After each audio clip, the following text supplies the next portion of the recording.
Hey everyone, it's Lisa Sweeney here, and I'm so excited. Just on International Women's Day Eve, I'm joined today by Robyn Verrall. She is an amazing force for change, so interesting, both working in the corporate and agricultural sectors. And a lot of work you've done around gender equity. And last year, you were the winner of the prestigious award for the CEO and board member at the Gender Equity Awards. And really, that was a lot of it was because of your leadership and dedication to addressing food insecurity for vulnerable women. And I really just wanted to dig into this conversation. So, first of all, welcome, Robyn. Lovely to have you. Thanks very much, Lisa. And it was an absolute surprise and honour to win such a prestigious award, especially with all the company that I was at that were finalists. It was amazing. Well, very well deserved. So, tell us a little bit of some of the work you do at Harvesting Potential. What we do, we aim to provide not only affordable foods to families, any family. There's no limit on, there's no demographics on that. We provide scholarships to girls from 15 to 18 into leadership courses that are from backgrounds that are a bit disadvantaged, and we place them in women in educational roles.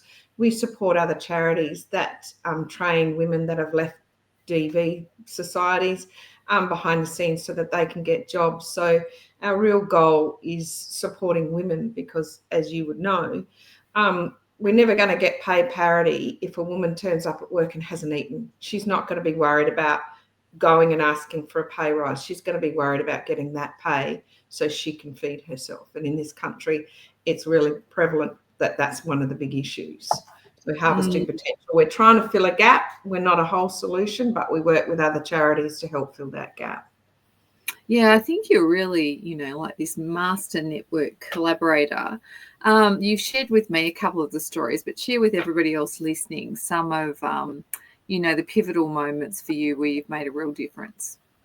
I'm very humbled about the privilege that I've been given doing this. I was a single mum, so I totally understand food insecurity, even though I come from a really, middle class, supportive family. It's pride is the worst thing I own, and not being able to ask my family for help. So when I say I can help, it is really that what I want to do.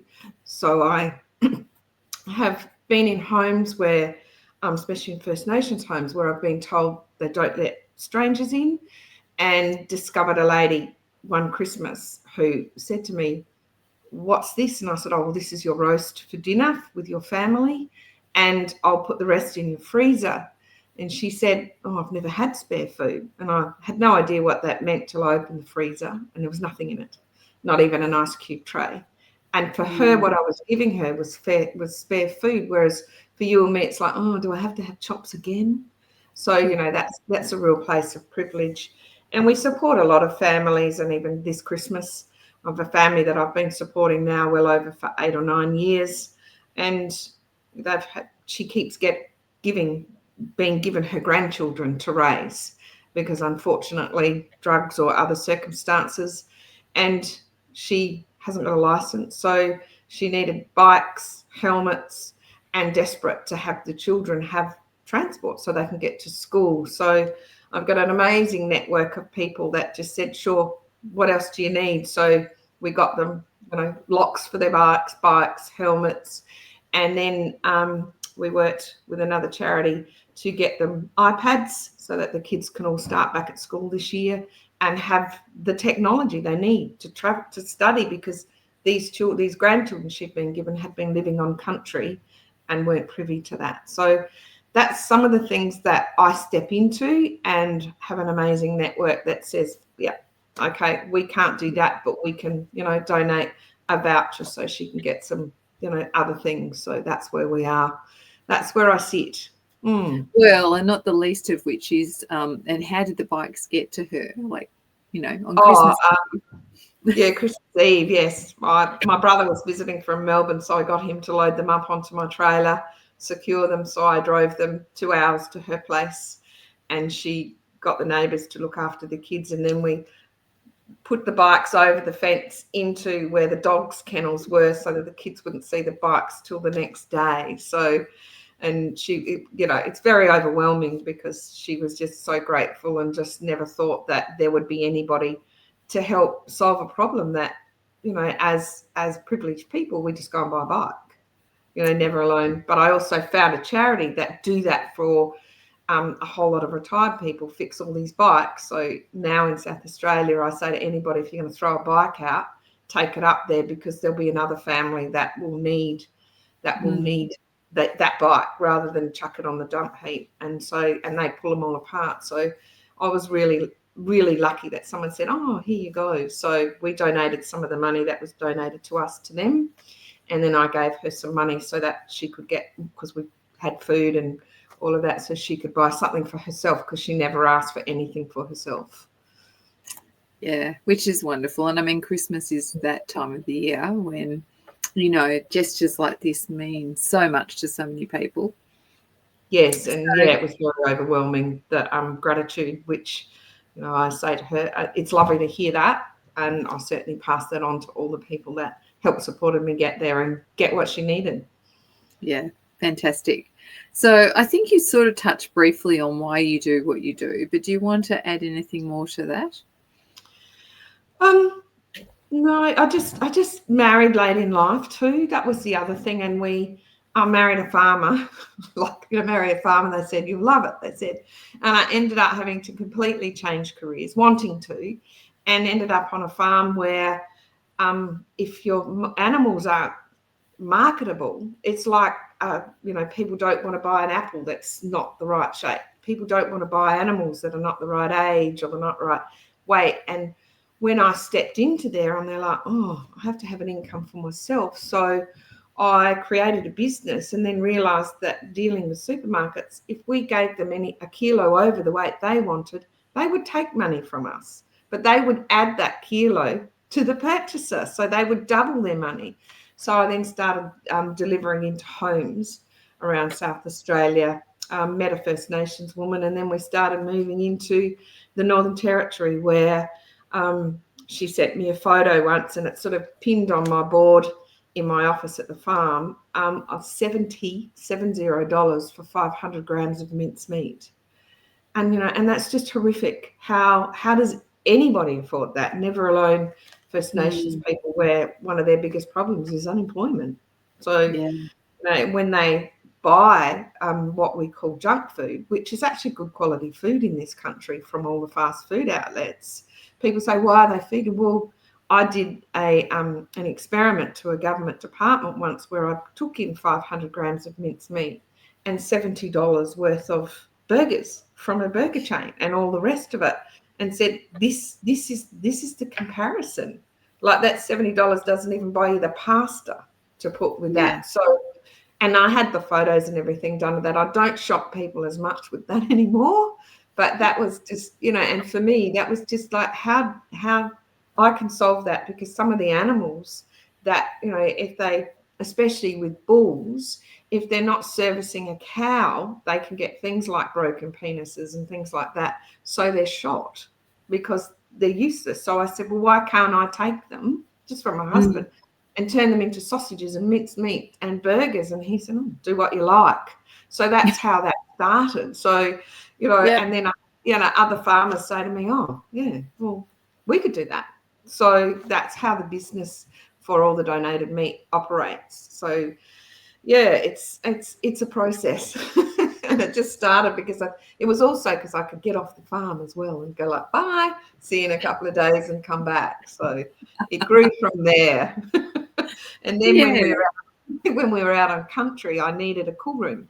So because some of these communities are 100 k's from anywhere, from especially in Alice Springs.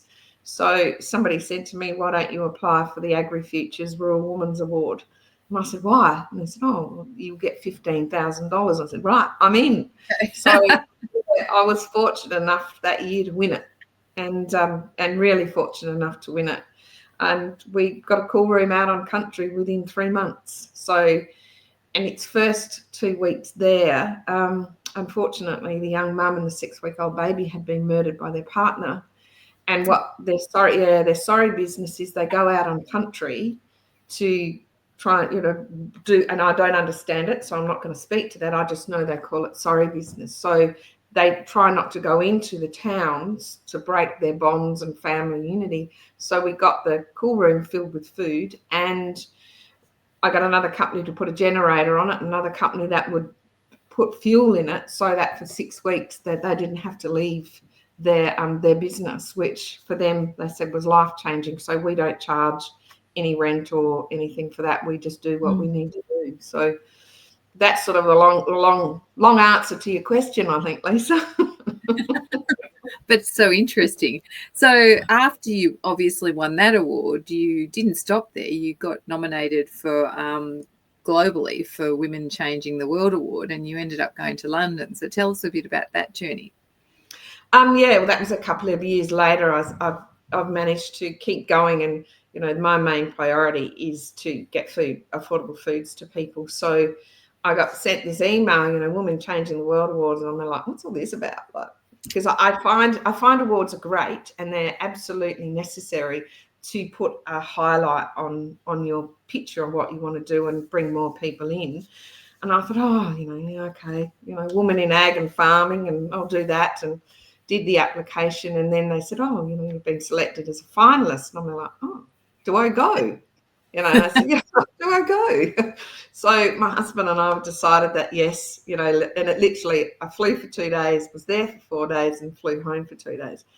And they said to me, you get if you win, you'll get the opportunity to meet the Duchess of York. And I said, well, I'm in anyway. Like, I want to meet her regardless, because I feel aligned with her, because when she left Prince Andrew, she became homeless.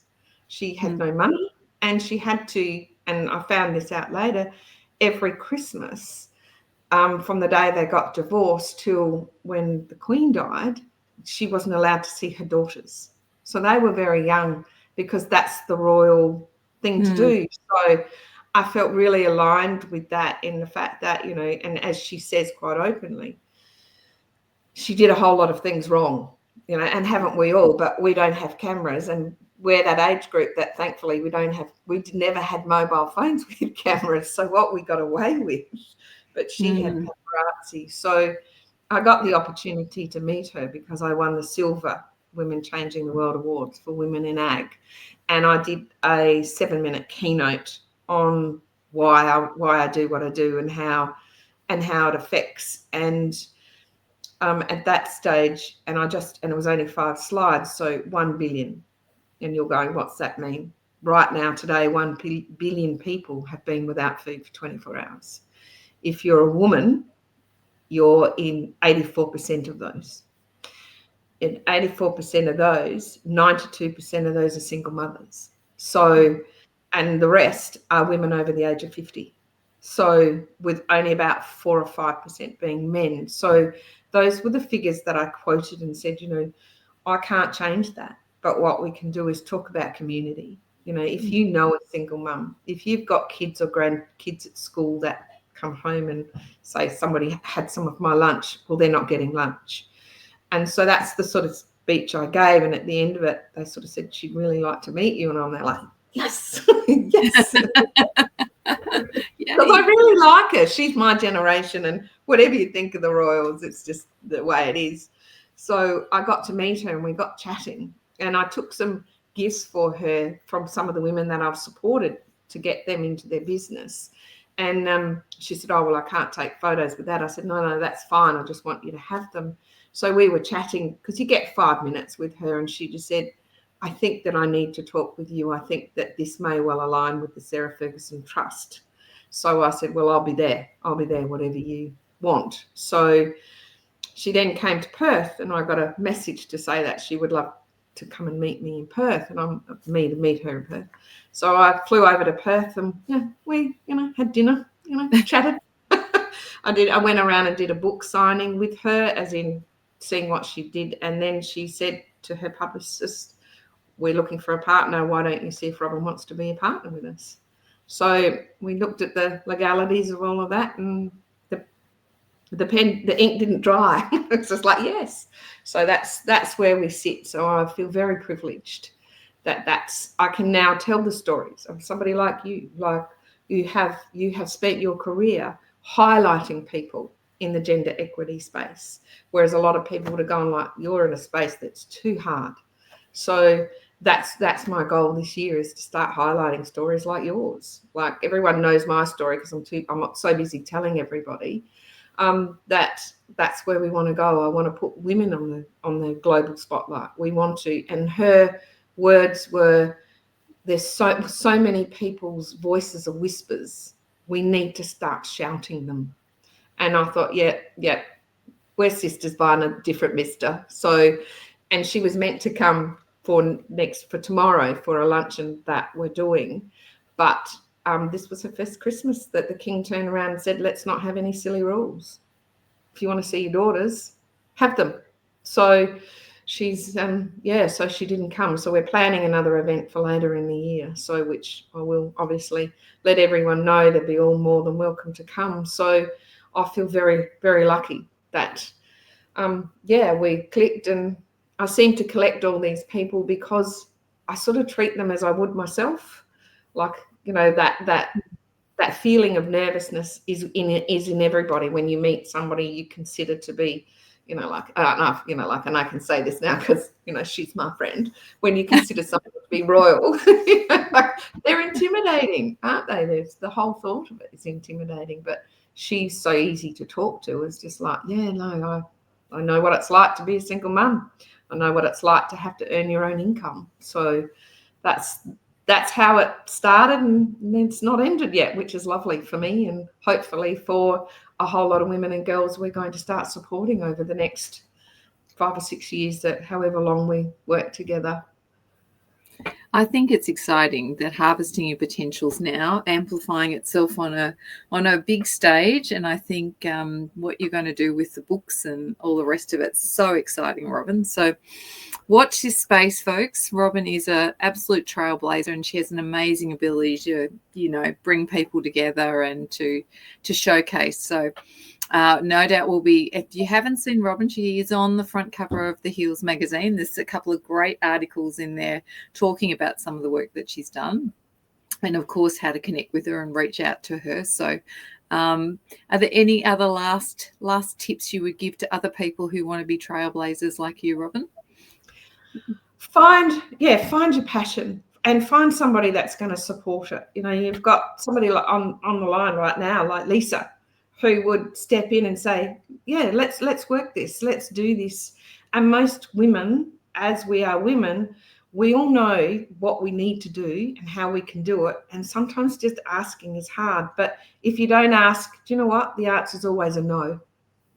So if you're not asking, the answer is a no. I'm a real yes person. I'll only say no if something doesn't align with me. But there's always somebody, and I'm a firm believer in stop looking women up and down and seeing what they're wearing. Stop it. Just look at them and say hello and say, I love what you're wearing. Or if you don't like it, don't say anything. So I don't leave people alone in rooms. I will go up to them and talk to them. So find that fear and step into that fear is what I do. And sometimes it's really hard. It's really hard because you think, I just want to be at home with my boots on and having a cup of coffee. But when you talk to somebody, and especially somebody like you, Lisa, who I do admire, you've got a story that nobody else has got. Start telling your stories because people will listen. They will listen. And I must thank you for the cover of that magazine, because my sister sent it to me and I was on a plane and I just opened it up as the main steward walked past me and he said, oh, is that you with the Duchess of York? And I said, yes. He said, come up to business class and have a glass of champagne. And I'm there like, yes. So off I went and chatted with them about what it was all about and said, Qantas need to have this magazine in the Qantas Club. So I've actually got a contact for you to awesome. To see about getting, and it should be in every Qantas Club, your magazine, because it's a brilliant magazine. So thank you. That's all right. You're welcome. Timing is everything, right? There's a message for everybody in that. Well done with that, Robyn. I'm glad you got some nice bubbles out of it. Well, you've heard it from Robyn. She is a real trailblazer. Feel free to reach out to her. I'm sure you won't be intimidated at all. She's certainly lovely to chat to. And yeah, if you've got any great ideas or ideas on how you can help her, or vice versa, expand some of this work. It's great stuff. So thank you very much for joining me today, Robyn. Appreciate it. Thank you very much.